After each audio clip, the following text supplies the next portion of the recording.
Hi friends, welcome to cinema ரசிகன். நம்ம இன்னைக்கு மூவியில் பார்க்க போகிற படம் இப்போ தேட்டர்ஸ் ரிலீஸ் ஆகி ஓடிட்டு இருக்க தமிழ் படம். படத்தோட நேம் கும்கி 2. ஆக்சுவலாக 2012 கும்கி படம் ரிலீஸ் ஆனிச்சு. அந்த படம் கமர்ஷியலாக மிகப்பெரிய சக்ஸஸ் ஆனிச்சு. அந்த படத்தை பிரபு சாலமன் தான் டைரக்ட் பண்ணியிருந்தாரு. அவர் அதுக்கப்புறம் டைரக்ட் பண்ண படங்கள் எல்லாம் அந்த அளவுக்கு மிகப்பெரிய ஹிட்லாம் ஆகலை, அந்த அளவுக்கு பெருசாக சக்ஸஸும் ஆகலை. ஆஃப்டர் லாங் கேப்புக்கு அப்புறம் மறுபடியும் அவரோட பெரிய சக்ஸஸ் படத்தோட சீக்வல் ட்ரை பண்ணியிருக்காரு. இப்போ ரிலீஸ் ஆயிருக்க இந்த கும்கி 2 எப்படி இருந்துச்சு, இந்த படத்தோட ஸ்டோரி என்ன அப்படிங்கிறதெல்லாம் பார்க்கறதுக்கு முன்னாடி நான் எப்போதும் ரெக்வஸ்ட் பண்ணுற மாரி என்னோட வீடியோ ஃபுல்லாக பாருங்க. பிடிச்சிருந்தா லைக் பண்ணுங்க, கமெண்ட் பண்ணுங்க, என்னோட சேனலை சப்ஸ்கிரைப் பண்ணுங்க, கூட பக்கத்தில் இருக்க பெல் ஐக்கானையும் தட்டி விடுங்க. அது மட்டும் இல்லாமல் என்னோட வீடியோஸ் எல்லாம் உங்களோட ஃப்ரெண்ட்ஸ், ஃபேமிலி மெம்பர்ஸ் எல்லாத்துக்கும் ஷேர் பண்ணுங்க. உங்களோட சின்ன ஷேர் எனக்கு ரொம்ப சப்போர்ட்டாக இருக்கும். இந்த படத்தோட ஸ்டோரி ஹில் ஸ்டேஷன்ல நடக்கிற மாதிரி காட்டுறாங்க. ஹீரோ சின்ன வயசுலேருந்து அவரோட அம்மா பாசத்துக்காக ஏங்குறாரு. அவருக்கு அப்பாவும் கிடையாது, வேற சொந்தக்காரங்களும் கிடையாது, அம்மா மட்டும்தான் இருக்காங்க. ஸோ அம்மா கிட்ட அட்டாச் ஆகலாம்னு நினைக்கிறப்ப அம்மா தன்னோட பையனான ஹீரோவை கண்டுக்காம அவர் மேல வெறுப்பை காட்டிக்கிட்டே இருக்காங்க. இதனால ஹீரோ தனிமையை உணர்றாரு. சின்ன பையனா இருக்கிறப்பயே இயற்கை மேல அட்டாச் ஆக ஆரம்பிக்கிறாரு.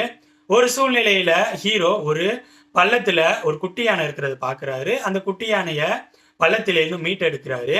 அவரு அந்த பள்ளத்திலேருந்து குட்டி யானையை மீட்டதுனால அந்த குட்டி யானை ஹீரோ பின்னாடியே வருது.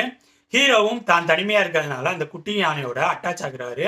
ரெண்டு பேரும் சின்ன வயசுல இருந்தே ஒன்னா வளர்றாங்க. கிட்டத்தட்ட அண்ணன் தம்பி மாரி அந்த அளவு பாசமா அட்டாச்மெண்டா இருக்கிறாங்க. ஹீரோ மிடில் ஏஜ்ல ஸ்கூல் படிச்சுட்டு இருக்கிறப்ப அந்த குட்டி யானை காணாம போகுது. இதுக்கப்புறம் படத்தில் நடக்கிற சம்பவங்கள் என்னென்ன, அந்த குட்டி யானை எப்படி காணாம போச்சு, அந்த குட்டி யானையை ஹீரோ கண்டுபிடிச்சாரா இல்லையா, இதுக்கு ஆன்சர் சொல்ற படம் தான் கும்கி 2. இந்த படத்தோட பாசிட்டிவ்ஸ் நெகட்டிவ்ஸை கலந்து ரொம்ப ஷார்ட்டா பார்த்துருவோம். இந்த படத்தோட டெக்னிக்கல் விஷயங்கள், ஒளிப்பதிவும் எடிட்டிங்கும் எனக்கு ஒர்க் அவுட் ஆகின மாதிரி தான் இருந்துச்சு. ஒளிப்பதிவு எம் சசிகுமார் பண்ணியிருந்தாரு, எடிட்டிங் புவன் பண்ணியிருந்தாரு. இவங்க ரெண்டு பேரும் படத்தோட ஃப்ளோவுக்கு சப்போர்ட் பண்ற மாரி நல்லாவே டெக்னிக்கலா சப்போர்ட் பண்ணியிருக்கிறாங்க. படத்தோட ஸ்டார்டிங்ல நேச்சர் பேஸ் பண்ண அந்த சீன்ஸ் எல்லாத்துலயும் ஒளிப்பதிவு நல்லாவே இருந்துச்சு. இந்த படத்துக்கு பேக்ரவுண்ட் மியூசிக் ஸ்ரீனிவாஸ் பண்ணியிருக்காரு.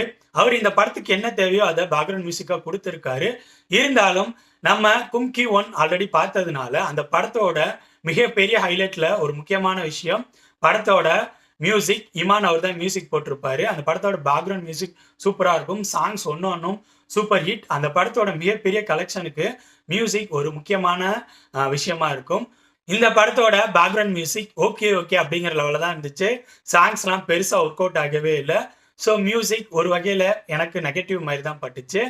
நெக்ஸ்ட் இந்த படத்தில் நடிச்சவங்களோட பர்ஃபார்மன்ஸ் பற்றி சொல்லணும்னா அர்ஜுன் தாஸ் அவரோட பர்ஃபார்மன்ஸ் மட்டும்தான் நல்லா இருக்கிற மாதிரி இருந்துச்சு. அதை தாண்டி படத்தில் நடித்த எல்லாரும் ஏதோ ஒரு இடத்துல இம்மேச்சுவராக பர்ஃபார்ம் பண்ண மாதிரி தான் தெரிஞ்சிச்சு. ஏன் ஹீரோவான மதி அவரோட பர்ஃபார்மன்ஸ் கூட ஏதோ ஒரு இடத்துல கொஞ்சம் இம்மேச்சுவராக தான் ஒரு பர்ஃபார்ம் பண்ணுறாரு அப்படிங்கிற மாரி ஃபீலை கொடுத்துச்சு. ஸோ ஆக்டர்ஸோட பர்ஃபார்மன்ஸும் அந்தளவு எனக்கு பெருசாக ஒர்க் அவுட் ஆகவே இல்லை. நெக்ஸ்ட் இந்த படத்தோட ஸ்க்ரீன் பிளேயும் எனக்கு எதுவும் பெருசாக சுவாரஸ்யமாக இருக்கிற மாரி இல்லை.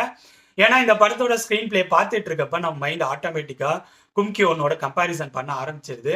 என்னதான் கம்பேர் பண்ணக்கூடாது அப்படின்னு நினச்சி பார்த்தாலும் ஆட்டோமேட்டிக்காக கம்பேர் பண்ண ஆரம்பிச்சிருது.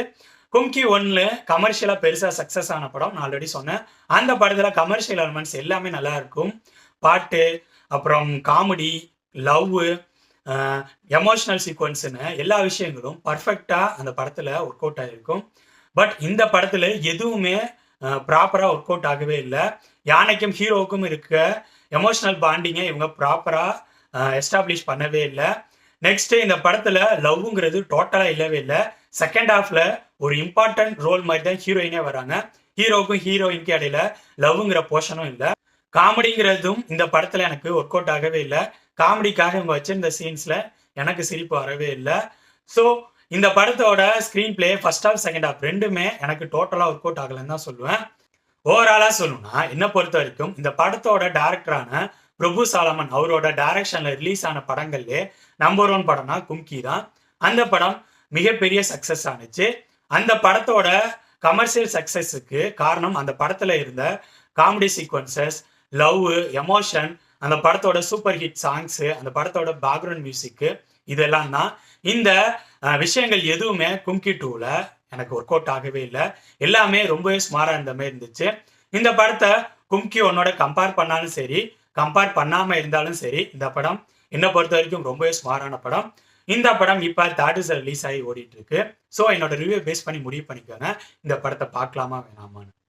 ஓகே ஃப்ரெண்ட்ஸ், இந்த வீடியோ உங்களுக்கு பிடிச்சிருக்கும்னு நினைக்கிறேன். தேங்க்ஸ் ஃபார் வாட்சிங். இந்த வீடியோ பிடிச்சிருந்தா லைக் பண்ணுங்கள், கமெண்ட் பண்ணுங்கள், ஷேர் பண்ணுங்கள். அப்படியே சினிமா ரசிகன் சேனலை சப்ஸ்கிரைப் பண்ணுங்கள். கூடவே பக்கத்தில் இருக்க பெல் ஐக்கானையும் கிளிக் பண்ணுங்கள். அப்போ தான் நம்ம போடுற வீடியோஸ் உடனுக்குடன் உங்களுக்கு வந்து சேரும். தேங்க்யூ.